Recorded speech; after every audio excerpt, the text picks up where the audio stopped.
Hello, everybody, and welcome back to From Mrs. to Ms. My name is Andrea, and I am back to do a little bonus episode, which is a recap of the Golden Bachelor week 4. So hopefully you're keeping up with it so far. I think it's a really fun show. It's totally different dynamic than it normally is on The Bachelor if you watch other previous Bachelor seasons.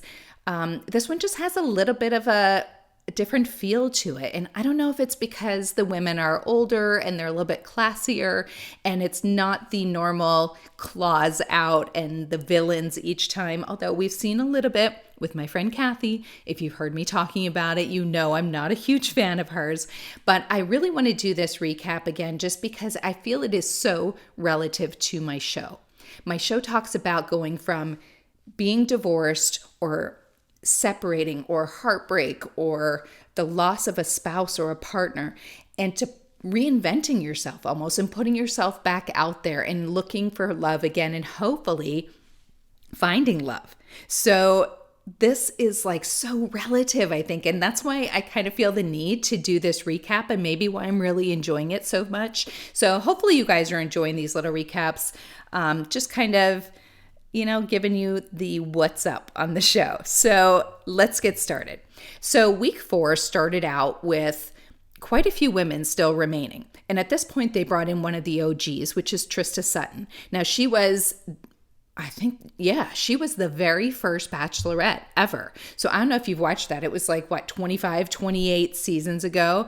And she was the very first one, and she did a great job. And she actually ended up marrying the guy that she fell in love with on the show. His name was Ryan, and they are still married to this day, and they have 2 beautiful kids. So that just goes to show you that this process can actually work. It doesn't work for everybody, but there's been quite a few that have actually come out with it with a marriage or, some kind of engagement or at least a relationship, whether it lasted or not. I do feel like this actually happens. So that's exciting. So she came in to meet all of the women, and they were doing a group date to start. So their group date, of course, was pickleball. So I'm kind of laughing about it because I actually love pickleball. I don't know if anybody out there has played it. I do feel like I may be a little bit on the younger side, and it seems, I don't know why, it seems like it's a little bit for more of an older age demographic. I'm not sure if it's because it's a little bit easier than tennis. It's not so hard on the arms. You have to hit it so hard, so far. You're using a paddle and a wiffle ball. But I love it, you guys. It is such a fun sport. It has some quirky little rules and, like the keeping score part's a little quirky. Before they started the game, I did think it was kind of interesting because they're all sitting around and kind of talking, and Trista's asking them what they think about Gary, and they're all kind of giving their opinions. Now, if you recall the week before, Kathy had a really big issue with Teresa because Teresa keeps kind of running her mouth and talking about her relationship with Gary and kind of acting like she's got it in the bag and that everyone else should just go home. So it's funny because they kind of pan to Teresa, and immediately she reaches over to Trista and she kind of rubs her hand and she says, "Hey, Trista, I just need to let you know that I actually got the first one-on-one date, and Gary and I went in a convertible and we just sat and talked for hours and we had the best connection." And of course they pan over to Kathy and she is doing that little "you gotta be kidding me" look where she's rolling her eyes. And I just found it so funny because Teresa is just not getting it. I mean, just keep quiet for a minute, would you, and stop talking about your date with Gary. It was one date. Let's see where you are at the end of the show, right? Okay, so that was a little bit funny. Then they went out for their group dates and they get out there, and I don't think everyone had really played pickleball before. There were only a few that had. So one of the women that had played and was actually the captain of the pickleball team is Ellen. So if you remember Ellen from the episode before, she was wearing like the lovely pink dress. She got to go on a one-on-one date with Gary. They went in a hot air balloon ride. She was super excited about getting the rose and moving forward with him.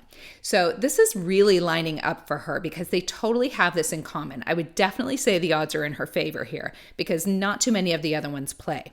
So they all partnered up. They came up with some cute, funny names like, I think, Bitchin' Women or something like that. It was really cute and fun. And Ellen and Kathy, of course, became a team. So everyone starts playing and these women are going at it. Like it was super impressive. I mean, at one point, I saw Sandra actually like fly into the bleachers to get the wiffle ball, and she whacked it back out and still made the score. I was totally impressed by that because I play and I know how hard that can be. So that was very impressive, especially since she hadn't played before. So they're all going at it. It's one big game where they're kind of like the last team standing. So they got to kind of go at each other. And of course, it finally ends up that who wins? Of course, Ellen and Kathy win, which was super exciting for them. I was excited because they did a really good job and they deserved it. I mean, probably Ellen maybe did a little bit better since she was the captain and knew what she was doing, but nonetheless, they both did great. So because of that, their big win for doing that was that they get to be on the cover of the Pickleball magazine with Gary. So kind of cute for them. The best part that I thought was right in the end when they had won and Gary came over to kind of give them hugs and to get ready for their little photo shoot. And Ellen went in for this major kiss. I mean, it was like a full makeout to me. I was a little shocked by it. And I thought, way to go, Ellen. But of course, then Kathy has to pull him and do the same thing. So she tries to go in for her kiss. It was not nearly the same. But right after, you hear Ellen go, I gave Gary a kiss. And then Kathy's like, so did I. And then Ellen's like, mine was better. And I thought, oh no, here we go again. This is Teresa all over again. Ellen, just stop. Let Kathy just have her moment because she's not going to forget this. So anyways, I thought it was a great little group date. I thought they all had a lot of fun. And I just think, you know, the way they're doing it, they're finding things that are very relative to their age. Sometimes I do question it a little bit because you know what? I was on the plane ride home the other night and I heard these two older men talking and all they were talking about was that they couldn't wait to get where they were going to find out if there was a pickleball court. So you know what? They were like 65 and over at least. I am kind of thinking it might be an older person's game, but I don't care. I still love it.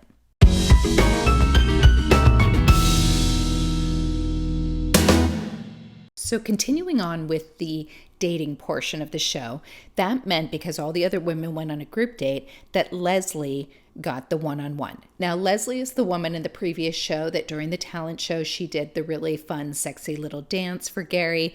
And then at the end, she had the little baked goods. And I thought that was really sweet. And she's very vibrant and active. And she just has a lot of energy. And so their date was actually starting out going on ATVs, which I thought was really appropriate, or it seemed appropriate from what I've seen from her, because she does seem to be very active and to like that kind of thing. So I was a little surprised to see she was kind of tailoring back a little bit. She was going a little bit slower behind Gary, and he did keep looking back at her, which was super, super sweet. I mean, come on, women. Who doesn't like a man that is protective and that wants to make sure you're okay? It was such a gentleman renaissance kind of thing to do, and I loved it. I loved that about Gary. I think Gary's a total gentleman anyways, but he was probably raised that way from a very young age, so it was very attractive. So they're riding along, and he keeps looking back to make sure she's okay, which was just so, so cute. So they had a really, really fun date. They seemed like they got along really well. They just kind of sat on a little bench and just chatted, and I just loved their connection. I think that it's really sweet how he looks at them when they're talking. He is so genuinely interested in every word that comes out of their mouth, and you can see it by the expression in his face, and it just makes it so heartwarming and sweet to watch. And you could tell that they're very attracted to each other. I think they even said that before. And I think he even said at one point that he was very physically attracted to her. And so today he got to see a totally different side of her with a very loving and warm demeanor and her personality. And he really, really liked that. And then they ended up making out, and they were making out in the hot tub, you guys. Like, I was not expecting to see this on the Golden Bachelor. I kind of thought that was meant for the younger Bachelor. But yeah, they were making out, like serious, full on going at it. So that was kind of fun to watch. I mean, I wasn't watching, but it was still kind of fun to watch. So they're kind of making these dates really short. I think you all have noticed that these shows are only an hour long and really only 40 minutes without commercials. So it doesn't leave a lot of time to do a bunch of different stuff. I think it would behoove them to make it a little bit longer, really, because I think we're missing out on some of those connections because we're not really getting to see what the full date is like. And I would really like to see a little bit more of that, but we'll see. So at this point, they got to take us back to a little bit of the drama inside the house because let's face it, everybody likes a little bit of drama on these shows, whether they're older or younger. So they went back to the whole Kathy and Teresa fiasco. And so what happened is Kathy, once again, addressed Teresa about her little comment to Trista about how she had the first date with Gary and they have this wonderful relationship and this connection. And Kathy just basically said to Teresa, I don't want to hear about it. Just keep your business to yourself. I don't need to hear about what everybody else is doing on their dates. I want to focus on my own relationship. Now, I don't know why Kathy has taken such a liking, if you will, to Teresa in this particular scenario. Yeah, Teresa can be a little bit annoying about it because she keeps talking about it, but in all fairness, she is excited about it. And so you think she would learn by now not to talk to Kathy about it, but she just doesn't seem to learn. So I don't know that I can totally blame Kathy for this, but Kathy finally just looks at Teresa and says, Kathy, zip it. I just want you to zip it. I thought it was so funny because when have we heard anyone say zip it in the past Bachelors? I mean, I don't think anybody's really said that. This is so correlated with these older women, and it is so cute and funny to me how she said that. And Teresa was so taken aback by it. She was not expecting that to come out, but I thought it was hilarious. But if we really look at it, Kathy does seem to have issues with each of them, some underlying issues. I think she's taking it out on Teresa, but she is just watching everybody. She's super jealous. I think she's very possessive of Gary, even though they don't really have much of a relationship at all. But there was also a part where Gary gave Susan, who is kind of the Kris Jenner lookalike, just trying to remind you who everybody is in case you haven't watched recently, and Gary gave Susan a crystal, some kind of, I don't even know. I don't really know crystal stuff, but it was a crystal that represented warmth and loving, and he just felt like it really reminded him of Susan. And so he gave that to her, which I think was a really nice gesture. Well, of course, Susan comes back in with the box, and Kathy's eyes are just laser focused on this box with the crystal in it. And she wants to know what it is and what's going on. And of course, Susan's like, oh, Gary just gave this to me, and he thought it really reminded him of me, and it was such a special thing to give to me. And you can just see the steam coming out of Kathy's ears. I mean, she was going nuts over it. She goes, can I see it? And she had to see it. And you can just tell on her face it was just brewing inside her. Her blood was boiling over the fact that he gave that to her. And so I think it was just kind of giving us a glimpse of what we're dealing with Kathy here. I don't think it's all just Teresa. I think it's Kathy herself who is very insecure, and she's very worried about what everybody else is doing. And I think that's where that's coming from. But it was a very, very funny situation. So also to add to the drama a little bit, they did talk about Sandra and the fact that Sandra was here and missing her daughter's wedding. So that's a pretty big deal. I don't know how you guys feel about that or how I'd feel about that. I guess it would depend on, is this her daughter's first wedding or is it a second, third? I don't know. And then also, what was the agreement with the daughter? Because she did kind of say that her daughter said, Mom, I found my man and it's time you go and find yours. And honestly, I loved that. I really didn't have a problem with it, although I thought it was a little heartbreaking that she was missing it and taking this chance. But again, she was taking the chance. And she kind of knew this might be my one and only opportunity to meet somebody, and somebody as amazing as Gary, as we are seeing. And so I can't blame her for going on that opportunity and really trying for it. She's probably spent most of her life taking care of her daughter and her family, and now this was some time for her.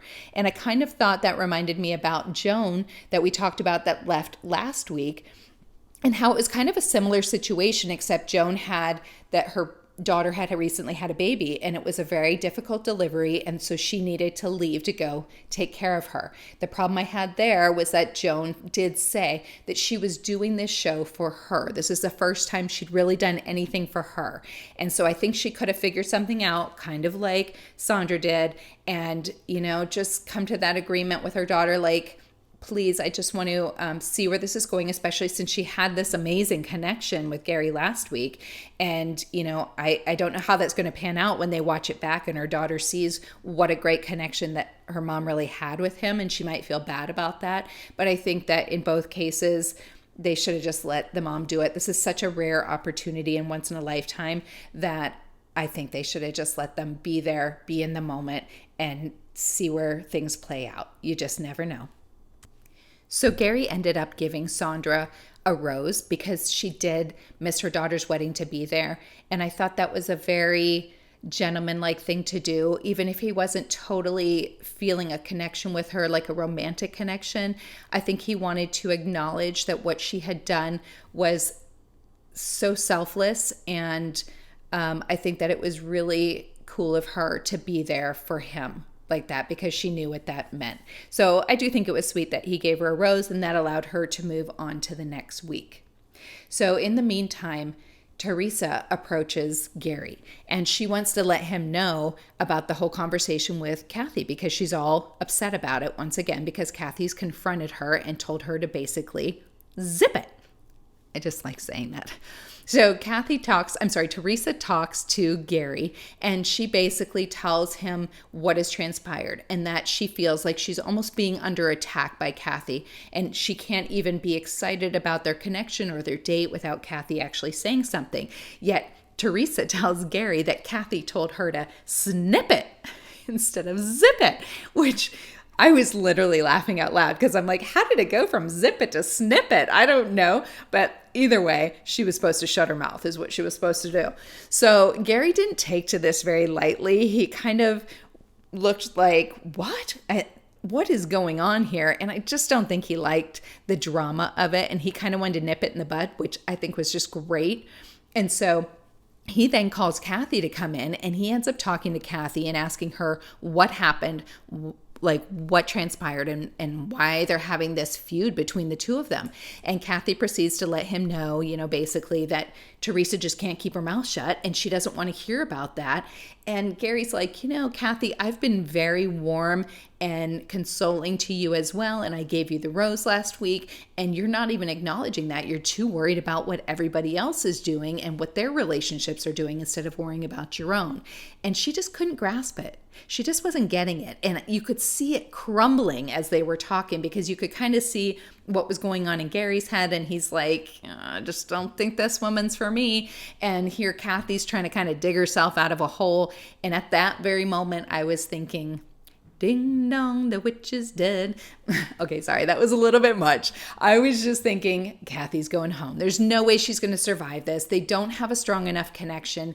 In my opinion, she doesn't have the energy and the excitement that she could bring to a relationship like one of the other women can. And so to me, it was kind of like good riddance and just let her go, which he did. So bye, Kathy.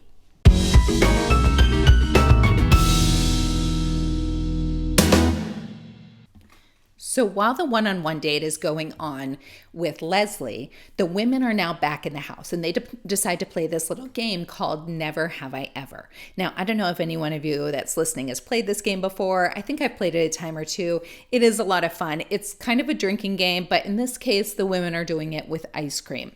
So basically how it works is they all gather in a little group, and one of them speaks up and says something that they have not done. So they might say, for example, never have I ever broken a bone. And at that point, if you have broken a bone, you would normally take a shot, take a sip of a drink, or in this case, take a bite of your ice cream. So they were coming up with some really funny ones and totally caught me off guard with some of them. Like one of them said, never have I ever kissed another woman's husband. And one of the women takes a bite of ice cream. I want to say it was April. And everybody's looking at her going, April, are you kidding me that you did that? And so they're all kind of laughing about it. So they go through each of these different things. Another one that they said was, never have I ever had sex in the workplace. And to my chagrin, Sandra is the one that is eating the ice cream. She is taking bite after bite of this. She must have had a lot of sex in the workplace. So I was dying laughing. And she basically said, yes, with her husband, she did multiple times, multiple different places in the workplace. And if he were alive today, she would totally do that with him again. Now, I love that because I love a good sex relationship with a husband and wife. And I think keeping it spicy and doing it in all kinds of different places makes for a really great bond and extra really good relationship. So I was just surprised that that was happening with her. And a little side note, she then went to her interview and said, oh my God, I cannot believe I'm eating this ice cream because I'm lactose intolerant. And she was eating a lot of it, folks. She was eating a lot of it. And she said she is surely going to pay for it later. So I feel terrible because later she didn't even make it to the rose ceremony because she was sick in her bed. So that was really unfortunate, but it made for good TV. And then the last one, of course, was somebody said, never have I ever been with another woman. And Susan, the Kris Jenner lookalike, is the one that ate to that. So that was really funny because I do think every woman's just one shot glass away from being a lesbian, in my opinion. I don't know. I mean, not me, of course. But it was a really, really good little episode part of it. And I'm surprised that they really went there. And I didn't know how that was going to play out, if it was going to cause more commotion between the women. But they seemed to have a blast. And I think it was really, really fun for the audience. So that was great. So now we're at the end. And basically, we had Kathy that already went home because of her whole snippet thing. So that didn't work out. And then he also spoke with one of the other women. Her name was Nancy. And she was actually one that when they were playing pickleball, she somehow hurt herself. She got like a little hairline fracture or something on her shin. And so she could not continue on. And her and Gary had a little conversation, and they basically just both acknowledged that they were not as far along in their relationship as he was with others, and it didn't make sense for her to stay. So Nancy also went home. The third person to go home, I want to just tell you something funny that she did, first of all, is when they were playing pickleball, and it's April, and she is the one, she kind of reminds me of Jennifer Coolidge, actually. She has that little crinkle in her nose that totally reminds me of Jennifer Coolidge. But anyways, so she was playing pickleball, and at one point she's running in the court, and you see her do a couple cross steps, and then she falls over on the ground. And of course, Gary comes rushing over to make sure she's okay, the little damsel in distress, and he picks her up, and she, everybody else is gathering around, and she looks at all the other ladies, and she's like, it's okay, guys, you can go back to playing. Gary will take care of me. And I had to stop and rewind it 2 or 3 times to look and see what she did.